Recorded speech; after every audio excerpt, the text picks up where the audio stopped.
Boom! Break your fear right now. And welcome to Unleashed English Speak. Gaspy, let me ask you something honestly. Have you ever wanted to change your life, and then somehow ended up exactly where you started? You wanted to wake up early. You slept late again. You wanted to practice your English. You delayed it again. You wanted to feel more confident. You stayed quiet again. Pause, you wanted something better. But a part of you kept pulling you back. Pause, here is the truth that most people never hear. The biggest obstacle in your life is not your situation. It is not the economy. It is not other people. It is not even your past. The biggest obstacle is a pattern living inside of you. And today, on Unleashed Speak English, we are going to name that pattern, understand it deeply, and most importantly, show you how to begin changing it starting today. We are going to explore the powerful ideas inside one of the most important self-growth books of recent years. It is called The Mountain Is You, written by Brianna Wiest. And I promise you, if you stay with me until the very end of this audio, you will understand yourself in a way you never have before. And pause, so please, keep listening. This one could genuinely change things for you. Pause, welcome, my friends. I am so glad you are here with Unleashed Speak English. Our mission is simple. We want to help you grow your English and grow as a person at the same time. Because real confidence in a language does not only come from grammar rules or vocabulary lists. It comes from your mindset, from your courage, from your willingness to try. And today's topic goes right to the heart of all of that. And pause, the book is called The Mountain Is You, and its central idea is something called self-sabotage. Self-sabotage means you do things that stop your own progress. You want something good, but your actions make it harder to get there. You want to change, but you keep returning to old habits. You want peace, but you keep choosing stress. You want confidence, but you keep speaking to yourself in the most unkind and destructive way. Harsai, and here is what makes this so deeply human. Almost nobody does this on purpose. Nobody wakes up and says, "Today, I want to block my own growth." Self-sabotage almost always happens unconsciously. It moves quietly beneath the surface. Through habits, through fear, through old beliefs that have lived inside you for years without you even noticing them. The book uses a beautiful and powerful image to explain all of this. The mountain. Pause, a mountain is large. A mountain is difficult to climb. It stands in front of you and it can feel completely impossible. But the author says something that stopped me completely when I first read it. The mountain is not only outside of you, the mountain is inside you. The mountain is your fear. It is your old pain. It is your self-doubt and your bad habits. It is the part of you that wants to change, but is also terrified of change. Pause, and that idea changes everything. Because so often, we look outside ourselves for the reason we are stuck. We say, "My life is hard because of other people." We say, "I cannot move forward because of my situation." We say, "The world is working against me." Pause, and yes, outside problems are absolutely real. Life can be genuinely difficult. People can hurt us. Financial stress is real. Family is complicated. I am not dismissing any of that. But this book gently asks us to also look inward. It asks, what am I doing again and again that keeps me in the same place? What am I avoiding? What am I afraid to feel? What old story am I telling myself every single day? And this question, this is not about blame. And pause, blame makes you feel small and ashamed. Understanding makes you grow. There is a profound difference between the two. The goal is never to say everything is my fault. The goal is to see the pattern clearly, so you can begin to change it. Pause, now let us go deeper. Let us really understand why we sabotage ourselves. Because when you first hear the idea, it sounds almost strange. Why would anyone stop their own progress? Why would a person hurt their own growth? Gaspy, but here is the answer. And it is one of the most powerful ideas in the entire book. Your brain loves what is familiar. Familiar means known. It means usual. It means something you have experienced so many times that it feels like home. Even if that home is not a good place. Pause, and because your brain chooses familiar things, even a bad habit can feel safe. Even a painful pattern can feel comfortable. Not because you want pain, but because your brain has simply learned that this is normal. Here is a real example. Imagine a person who has lived with stress their whole life. One day things become peaceful. Their life slows down.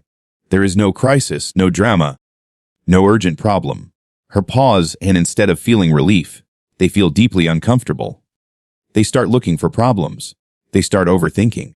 They create tension where there was none. Why? Because stress has become their normal state. Their nervous system learned stress as safety. And so peace, something objectively good, feels wrong to them. A sigh. This is such an important idea. It means that sometimes we do not need to force ourselves into big, dramatic change. We need to gently teach our minds and bodies that good things are allowed. That calm is safe. That success is safe. That healthy love is safe. That speaking English with imperfect pronunciation is completely safe. A pause for those of you learning English. Self-sabotage can look like this. You buy the books. You watch the videos. You make the plans. But you never actually practice speaking. You keep preparing and preparing, but you never act. You tell yourself, I will speak when I am ready. Her pause, but here is the truth. Speaking is how you become ready. You cannot wait for confidence to arrive before you begin. Confidence is built through action. Through doing the thing even when you feel unsure. And here is another pattern many English learners fall into. You want to improve your listening, so you choose material that is far too difficult. You feel frustrated. You say, I cannot understand English. But maybe the problem is not your ability. Maybe you simply chose something too hard. And sometimes, we unconsciously choose what is too hard because we believe learning must feel painful. That becomes its own form of self-sabotage. And pause, the book asks us one essential question about every self-sabotaging behavior. What is this behavior doing for me? Her pause, this question can feel strange at first. If the behavior is harmful, how can it be doing something for me? But many difficult habits give us something in the short term. They give us comfort. They help us avoid fear. They help us escape from responsibility. They protect us from the risk of rejection. Procrastination is a perfect example. You have important work to do, but you keep delaying it. From the outside, it looks like laziness. Her pause, but often procrastination is fear. If you never start, you cannot fail. If you never finish, nobody can judge your final result. You stay in a middle place, not successful, but also not fully exposed. And that middle place feels safe. A sigh, but here is the cost. And please really hear this. Self-sabotage protects you from short-term discomfort, but it creates long-term pain. If you avoid speaking English today, you feel safe today, but tomorrow, you still cannot speak with confidence.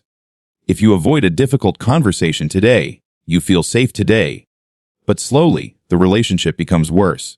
If you delay starting your dream today, you feel safe today, but your dream stays exactly where it is, unchanged, waiting.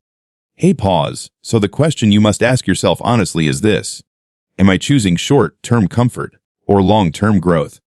Growth almost always requires some discomfort.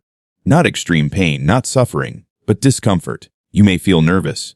You may feel unsure. You may feel like a complete beginner. Her pause, that is okay. Those feelings do not mean stop. They mean you are entering a new area. They mean you are growing. Her pause. The book also teaches us to stop speaking to ourselves like an enemy. If you keep saying, I am so lazy, I am hopeless, I always ruin everything, you make change much harder. Negative self-talk creates shame, and shame makes people hide. And hiding leads to more self-sabotage. It becomes a cycle that is very difficult to escape. A better approach is curiosity. Instead of asking, why am I so lazy? Ask yourself, what am I afraid of right now? Instead of saying, why do I always ruin things? Ask yourself, what need am I trying to meet? Instead of saying, I am broken, ask yourself, what old pattern am I repeating? Pause. This language matters more than most people realize. The way you speak to yourself becomes the way you treat yourself. If you speak to yourself like a guide, growth becomes possible. For English practice, you can say, I avoided speaking today because I felt nervous. Tomorrow I will try for just 1 minute. I made mistakes, but mistakes are part of learning. Pause, this is gentle. This is realistic. And this is what helps you continue. Pause now, let us talk about emotions. Because this part of the book completely changed how I understand feelings. Most of us were taught, directly or indirectly, that strong emotions are problems. That anger is dangerous. That sadness is weakness. That fear means something is wrong with you. So we learn to push feelings down. We scroll through our phones endlessly. We keep ourselves constantly busy. We eat or work or sleep, just to avoid feeling something uncomfortable. But the book teaches something entirely different. Feelings are not your enemies. Feelings are your messengers. Pause.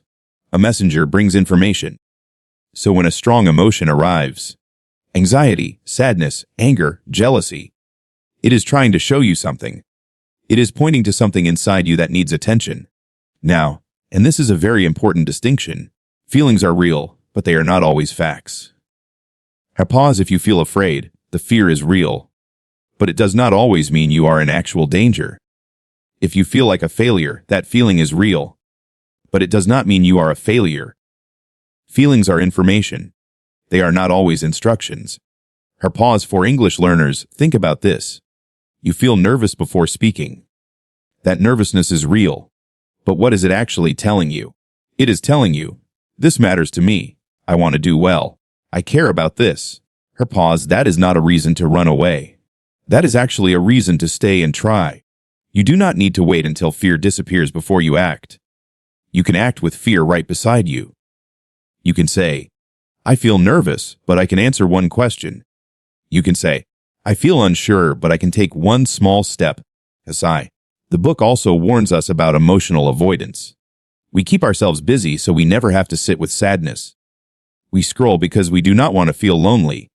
We eat too much because we do not want to feel stress. And the painful truth is, avoided feelings do not disappear. They wait. They stay in the body. They come back later, often stronger than before. So healing begins when we stop running from ourselves. Pause. When we slow down, breathe, and ask, what is this feeling trying to show me? Pause. And now, perhaps the deepest idea in the entire book. The idea that the past may still be controlling your present without you knowing it. Many of our patterns today were created to protect us. In a different time, in a different life.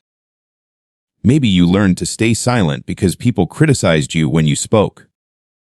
Maybe you learned to please everyone because disagreement felt dangerous. Maybe you learned to avoid risks because failure once felt humiliating.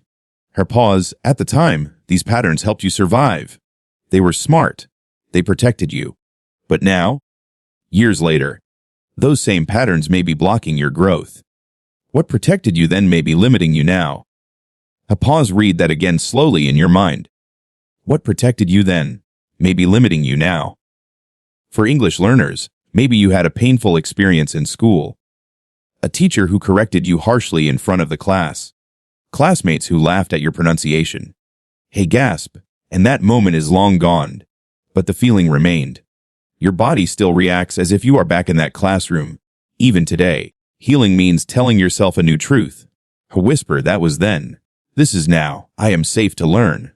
I am allowed to make mistakes. Pauses. Say that gently to yourself. I am allowed to make mistakes. Because in language learning, mistakes are not signs of failure. Mistakes are proof that you are using the language. And every time you use it, you grow. Pause. The book also introduces a concept that I find truly beautiful, becoming your future self. Your future self is not a stranger. It is you, with new habits, new beliefs, and new choices. It is the calmer version of you, the more confident version, the more fluent, more disciplined, more peaceful version. Pause. And most people make one critical mistake about this future self. They wait for it to arrive. They think, one day I will be confident. One day I will speak fluent English. One day everything will be different. Sigh, but the future self does not arrive like a package at your door. The future self is built, slowly, daily, through small choices, beginning right now. Your future is not something that happens later. Your future is something you practice today. Pause. Here is the most practical question this entire book gives us. What would my future self choose, right now? If your future self is a confident English speaker, what would that person do today? Maybe they would practice speaking for just 2 minutes. Maybe they would listen to one short conversation. Maybe they would not criticize themselves harshly for making a mistake. Pause. You do not need to transform your entire life today. You just need to make one choice. One small, honest choice that matches the person you are becoming. Pause and the word becoming. I want you to hold on to this word. It is gentle. It allows process. You do not have to say, I am fluent today. You can say, I am becoming more fluent. I am becoming someone who speaks English every day. I am becoming someone who keeps going. Pause becoming means you are in progress. You are not finished. You are growing. And that is enough. Your future self is built through repetition. Every time you practice, you cast a vote for the person you are becoming. Every small promise you keep to yourself builds self-trust. And self-trust, the deep belief that your own words mean something, is one of the most powerful forces in any person's life. Pause.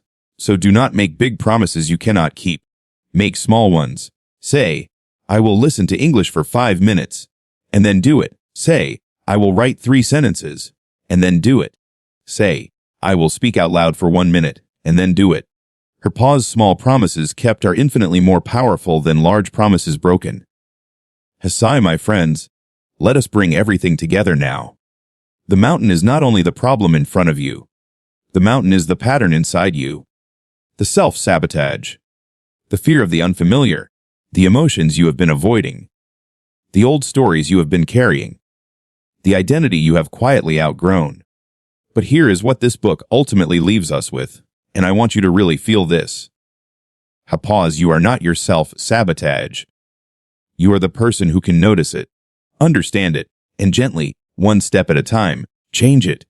You do not climb a mountain in a single day. You climb it one small, honest step at a time. Some days you move forward. Some days you feel exhausted. Some days you slip back. Pause. That is completely normal. Growth is not a straight, perfect line. Growth is messy and slow and sometimes confusing, but messy progress is still progress. And every single step matters. So today, not tomorrow, not when everything feels perfect. Today, ask yourself 3 questions. Who am I becoming? What is one small action that matches that person? And what would my future self genuinely thank me for today? Pause. You do not need to climb the whole mountain today. You only need to take the next step as the person you are becoming. Pause. Thank you so much for spending this time with Unleashed Speak English. It truly means everything to have you here. If this audio helped you, if even one idea made you see yourself a little differently, please subscribe to Unleashed Speak English right now. We bring you new content every week that grows your English and your mindset together. And if you can, listen to this audio again. The first time, you understand the main ideas. The second time, you notice the vocabulary more deeply. The third time, you can speak along and practice your fluency. Pause. Until next time, keep listening, keep practicing, keep climbing, and whisper, the mountain is you, and you are more capable of climbing it than you know. Take care, my friends. Goodbye for now.